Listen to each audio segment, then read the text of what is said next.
It's what? Cool, 8 to 10. Damn! Guys a night. And how many days a week? Shit, pretty much 7 unless I'm going out with friends or something. 60, 70 guys a week. Pretty much, yeah. Damn! Tight though. And you've been doing this how many years? Since I was 14, so 3. Your body count's gotta be high. Damn! What's the downside of that? The upside, my coochie cat's still tight. The downside, it's not really no downside. I get paid for what I do. Bitches lay on their back for free and don't get nothing but a 4 for 4 from Wendy's. You still believe in love? Later on in life. It's what? Cool, 8 to 10. Damn! Guys a night. And how many days a week? Shit, pretty much 7 unless I'm going out with friends or something. 60, 70 guys a week. Pretty much, yeah. Damn! Tight though. And you've been doing this how many years? Since I was 14, so 3. Your body count's gotta be high. Damn! What's the downside of that? The upside, my coochie cat's still tight. The downside, it's not really no downside. I get paid for what I do. Bitches lay on their back for free and don't get nothing but a 4 for 4 from Wendy's. You still believe in love? Later on in life. It's what? Barakatha Yahweh, Barakatha Yahweh Shai, Barakatha Yahweh, Bahashem Yahweh Shai, Bahashem Rakakwadash. Double honors to the apostles and elders of Great Millstone. Peace and salutation of the Akim, pushing out the word and truth and sincerity of the hopeful elect around the globe. I just wanted to share this quick clip. It says that a woman would have multiple men a day, 7 days a week. And she says she's been doing it since she was 14. All right. This is part of what has our women, our communities, our families completely lost, because the woman is an important part of the family structure of our communities. That's why it says it takes a village to raise a child. You know, we would look out one another. Okay, we as united families would stay wholesome and righteous. And if we were to uphold the law, statutes, and commandments and put away evil and follow the instructions of the good book, we wouldn't have the madness that we have today. But Satan has given these women a license to be in perpetual sin with their so-called feminist movement, all right, with so-called women empowerment that now trickle down to the last days right before Babylon the Great, aka America, is utterly wiped off the face of the earth for abominations and blasphemies and whoredom and sin like this.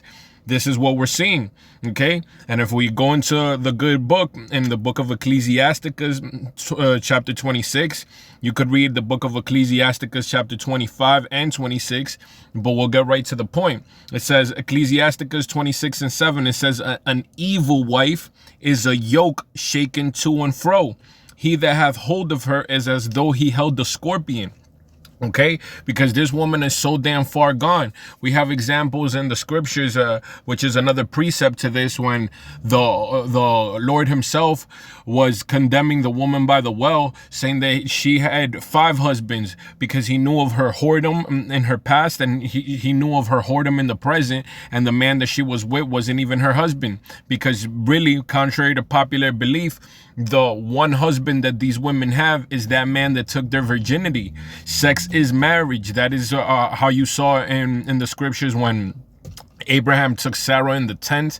Okay, that is what consummates a marriage, the act of sex. That's what makes the men join together. That's literally what marriage means, joined together. A man and woman are joined together through the act of sex. But obviously, fast forward to this degenerate generation, this adulterous generation that we're living in, and people are so far gone and disconnected from that they do not know that. Okay. Sex literally, and I believe when you go back to the Latin, means cut. All right. So when a man is literally cutting into that woman, he is claiming taking her as his own. Okay.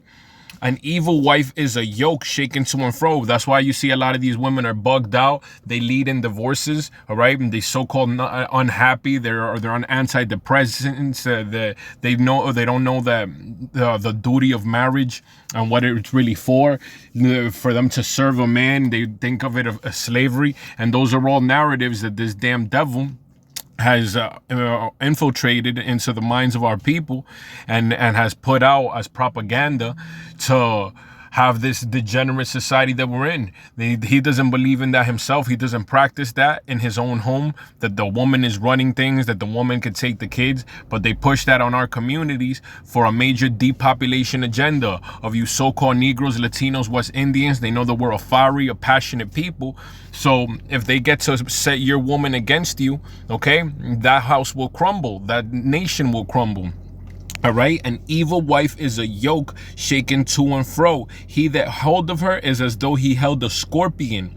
A drunken woman and a gadder abroad causeth great anger, and she will not cover her own shame. So her being out and about, so-called women's night out, hoes night out, whatever you want to call it, brings about great shame, not only to herself, but her loved ones, her children, her husband, her father, okay? It brings down the whole community. So the Heavenly Father, using this damn devil as his whooping stick, the Esau, Edom, the devil the Bible speaks of, has set in place the society and the societal norms, okay, for the purpose of destroying us further and our people being degenerates. And it's found also in Deuteronomy 28. It says that the woman's eye would be evil against her husband and vice versa. And this is all part of it, okay? And that's part of being evil towards your husband. The fact that you are not pure, you've been ran through, okay? You have wandering, undisciplined eyes, ready to go with the next man to ride the carousel, putting your selfish needs above it. All right, feel so-called sexually liberated, sexually empowered. Okay, so you go on to the next man and become his plaything because you're confused about thinking that you could do what men do as well. All right, when it brings great shame to yourself, to your family, your household, all right, your ancestors, okay, your community, your children, and it's a downward spiral. The whoredom of a woman may be known in her haughty looks and eyelids. That's why you see all of them are wearing these damn tarantulas on their eyes, so-called fake eyelashes, all right?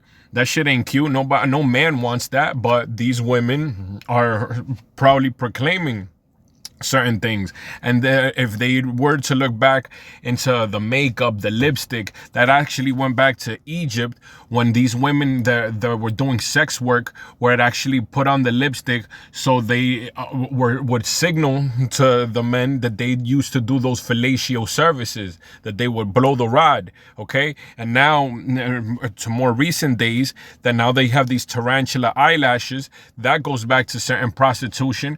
A certain madam, I believe, if I'm not mistaken, started that and put it on her prostitutes, so when men would ejaculate in their faces, it wouldn't go in their eyes. But now these women sport it, and it's trending as if it's fashionable, not knowing that it goes back to witchcraft, demon works, satanic works. Okay, that's why the scriptures never fail. It says the whoredom of a woman may be known in her haughty looks and eyelids.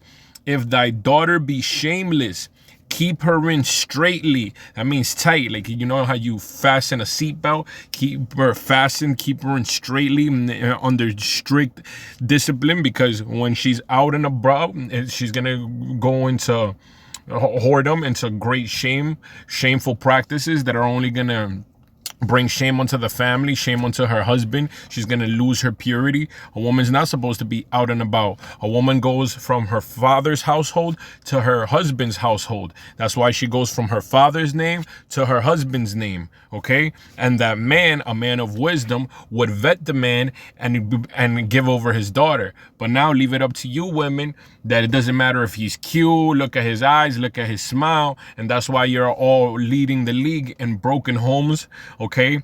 Don't know how to pick, highest divorce rates, the most depressed, okay? I'm highest in antidepressants, highest in abortions, okay? Because you women do not know how to choose. You do not know how to vet a man. You being emotionally driven, Okay, being ruled by your emotions leads you into nothing but trouble. You are supposed to be guided, all right? But leave it up to Esau to give you these rights and these liberties for your own destruction, for not only the destruction of the man, which is who he's primarily trying to get at, the same way that the serpent wanted to get at Adam in the garden, but went through his weaker vessel Eve to get to him, is the same way these damn devils are going through the woman, giving her so-called goodies and liberties, but not only for her own destruction, but for the destruction of Adam, for her man to be destroyed, for her community, her children, the future generations to be destroyed. Not only them, but her damn self. Okay? So that's why it says, if thy daughter be shameless, keep her in straitly, lest she abuse herself through overmuch liberty. And this young lady right here, this young whore, is the perfect example. Okay, she has destroyed herself, she has abused herself through overmuch liberty. Watch over an impudent eye, and marvel not if she trespass against thee. She will open her mouth as a thirsty traveler when he hath found a fountain, and drink of every water near her. By every hedge will she sit down, and open her quiver against every arrow. Okay, that is an analogy showing that this woman will open up and get plowed and thrusted and ran through if she has overmuch liberty, if she has no guidance, if she doesn't have the guidance of a man, of a husband, of a father, of a big brother in righteousness to guide her. Okay, so with that, I pray brothers and the few sisters was edified. Till next time, shalom, all honor, love, glory, and praise to Yahweh, Bahashem Yahweh Shai, Bahashem Rakar Kodash. Shalom.